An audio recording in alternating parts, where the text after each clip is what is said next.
All right, in brief exercise 22-13, we will be doing the same, we'll be using the same information that we used in the last problem to do an indirect method of the operating section of the cash flow statement.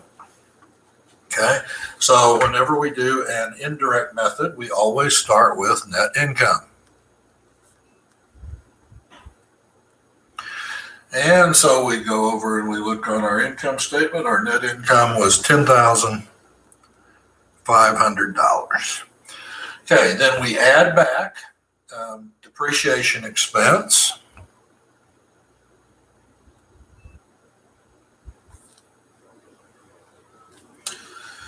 Okay, and so we go to our income statement. Our depreciation expense was $8,000. All right, now here's that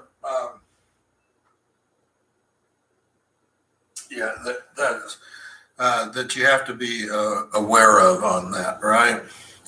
The depreciation expense, we talked about that in the last indirect method problem. Okay, so now we do the changes in working capital account. Delta means changes.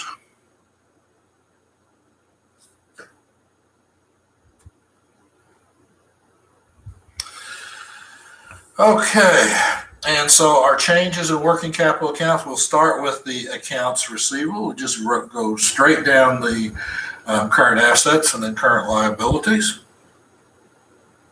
Cash is obviously the one we're trying to get to. Of course, we're just doing the operating section. You'd have to do the financing and investing section to get that correct change in cash there. So our accounts receivable, we were at 50,000. We're now at 30,000. That means we paid off $20,000. So the change in, accounts receivable, that means we collected $20,000. So change in accounts receivable.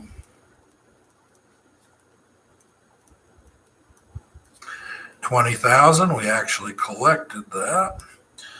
Okay, the next one is the inventory account. We were at 41. We're now at 18.9. So that difference is 22,300. So the decrease in inventory.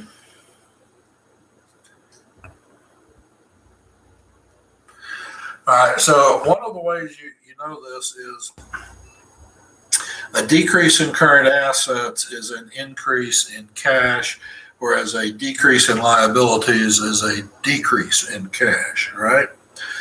Okay, so we have the prepaid rent. That was an increase of 8,300, so we have to subtract that.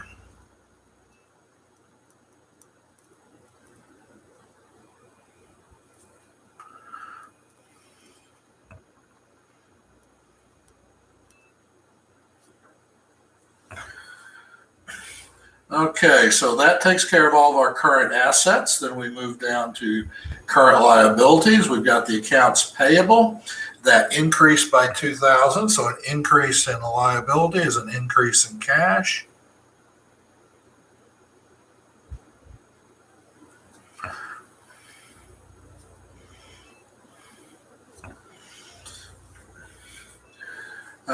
The next one, we have accrued expenses. We went from 21.5 to 17.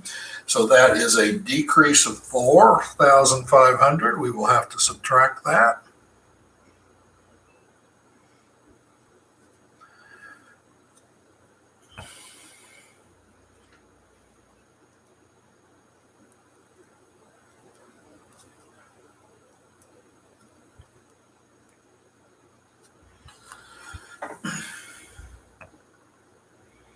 And then finally, we have the taxes payable.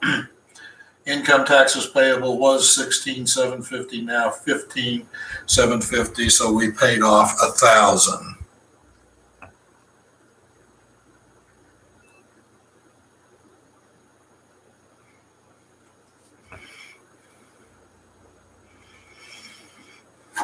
And if we add that all up, we should come to the same thing we did in the last problem, which is $49,000. You should always come up with the same number, whether you're doing it the indirect or the direct method. All right, so that concludes exercise 22-13.